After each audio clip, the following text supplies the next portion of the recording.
Hello students, how are you all? I hope you all are very healthy and safe at your place.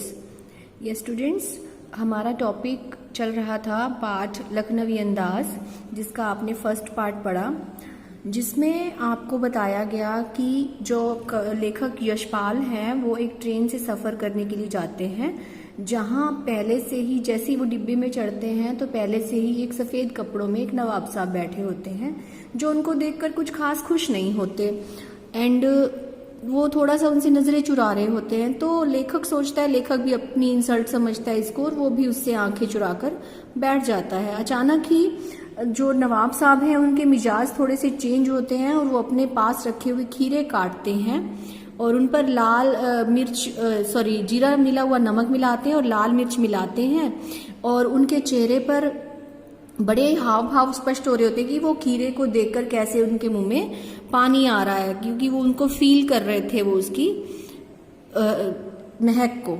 तो इसके बाद क्या होता है,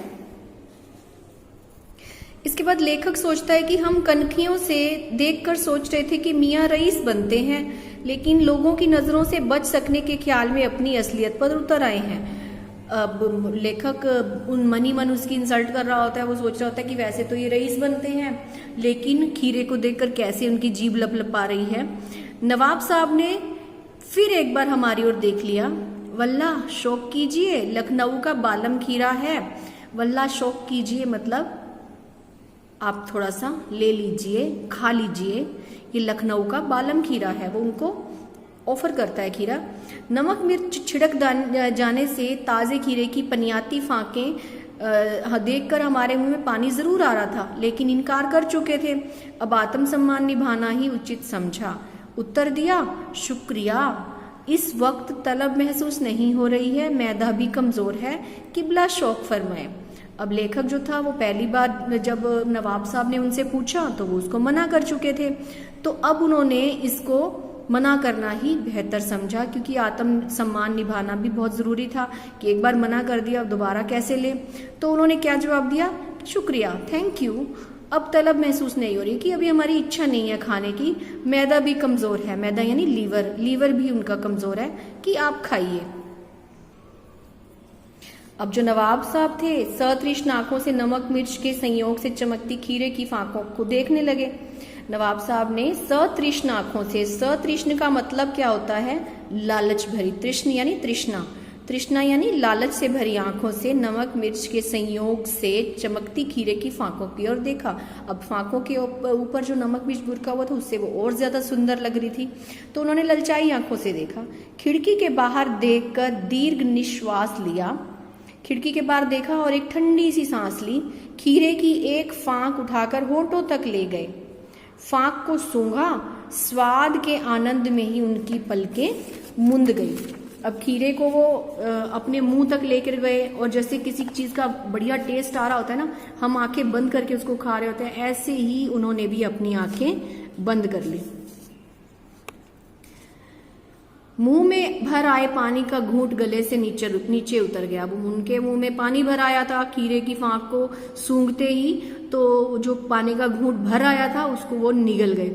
तब नवाब साहब ने फांक को खिड़की के बाहर छोड़ दिया। ये बड़ा अनयूजुअल सा चीज किया उन्होंने कि फांक को मुंह तक लाए, उसको सूंघा और फिर खिड़की के बाहर फेंक दिया।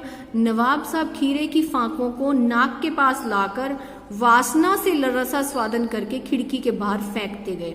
इसका क्या मतलब हुआ कि वो फांक को नाक के पास लाते यानी सूंघते, वासना में रसा स्वादन करते, मतलब वासना से रसा स्वादन मतलब उसको एकदम बस महक ही लेते, उसकी सूंघ कर ही उसका स्वाद ले लेते और खिड़की के बाहर फेंकते जाते।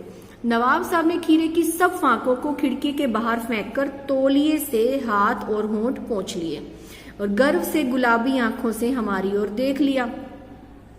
अब नवाब साहब ने क्या किया था कि खीरे की सभी फांकों को खिड़की के बाहर बाहर फेंकते गए, फेंक बैठे, तब तौलिए से हाथ पोंछ लिए, होंठ भी पोंछ लिए और गर्व से गुलाबी आंखों से हमारी तरफ यानी लेखक की तरफ देखा, मानो कह रहे हो यह है खानदानी रईसों का तरीका। उन लेखक को लगा कि ऐसे कह रहे हैं कि ये खानदानी रईसों का तरीका है खाना खाने का, कोई भी चीज का टेस्ट लेने का। नवाब साहब खीरे की तैयारी और इस्तेमाल से थक कर लेट गए थे। हमें तस्लीम में सिर खम लेना पड़ा। यह है खानदानी तहजीब, नफासत और नज़ाकत। अब नवाब साहब खीरे की तैयारी और इस्तेमाल से इतना थक गए थे कि उनने बड़ी मेहनत कर ली तो थक कर वो लेट गए। अब लेखक को भी अपना तस्लीम में सिर खम कर लेना पड़ा, सिर घुमा लेना पड़ा, दबा लेना पड़ा अपना सिर, मतलब जैसे कोई सिर पीट लेता है कि ये क्या है, ये सोचकर कि ये है खानदानी तहजीब। वो मनी मन ये सोचने लगे कि खानदानी तहजीब ये होती है, ये नफासत और नज़ाकत होती है, इसका मतलब कि इनके जो रूल्स रेगुलेशंस हैं वो ऐसे होते हैं। हम गौर कर रहे थे कि खीरा इस्तेमाल करने के इस तरीके से खीरे की सुगंध और रसा स्वादन की कल्पना से ही संतुष्ट होने का सूक्ष्म, नफीस और एब्स्ट्रैक्ट तरीका जरूर कहा जा सकता है। तो लेखक फिर ये गौर कर रहा था कि खीरा इस्तेमाल करने के इस तरीके को, खीरे की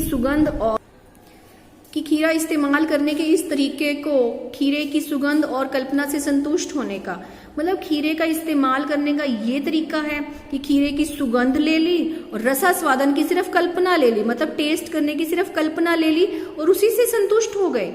सूक्ष्म और नफीस का एब्स्ट्रैक्ट तरीका जरूर कहा जा सकता है, परंतु क्या इस तरीके से उदर की तृप्ति हो सकती है? उदर यानी पेट, तो इससे क्या पेट भी भरा जा सकता है?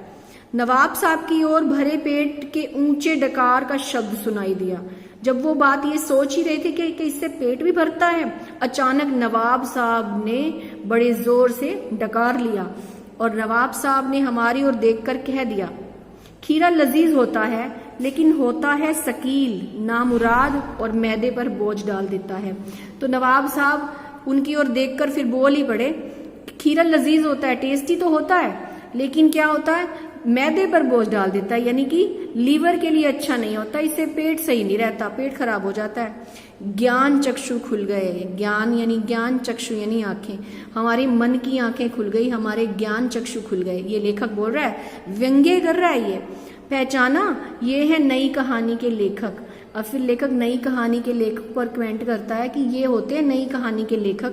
खीरे की सुगंध और स्वाद की कल्पना से पेट भर जाने का डकार आ जाता है, तो बिना विचार, घटना और पात्रों के लेखक की इच्छा मात्र से नई कहानी क्यों नहीं बन सकती? अब कहता है कि अगर खीरे की सुगंध और स्वाद की कल्पना से ही पेट भी भर जाता है और उसका डकार भी आ जाता है, तो बिना विचारों के, बिना घटना के और पात्रों के, सिर्फ लेखक की इच्छा होने से क्या नई कहानी की रचना नहीं की जा सकती? अब लेखक इसमें ये, क्योंकि ये व्यंग्य प्रधान रचना है, तो लेखक एक तो इसमें नवाबी जो प्रथा है, सामंती प्रथा, उस पर व्यंग्य करता है। दूसरा, वो नई कहानी के लेखकों को व्यंग्य करता है, क्योंकि नई कहानी के लेखक किसी भी चीज को लेकर अपनी रचनाएं लिख देते हैं। तो लेखक खुद एक नई कहानी का लेखक है, तो वो इन चीजों पर व्यंग्य करता है। वो एक बात तो कहते हैं कि बिना विचारों, घटना और पात्रों की कहानी नहीं लिखी जा सकती।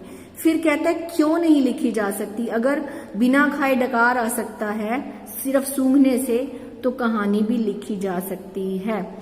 लेकिन इस कहानी में हम ऐसा नहीं कह सकते कि बिना विचारों के, क्योंकि विचार भी थे, थॉट्स भी थे, इसमें नायक भी है, पात्र भी हैं, कि लेखक भी है और नवाब साहब भी, दोनों पात्र भी हैं, और घटना भी है।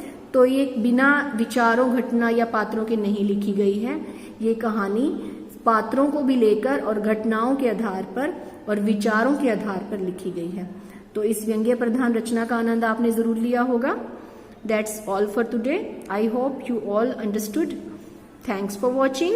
Have a nice day.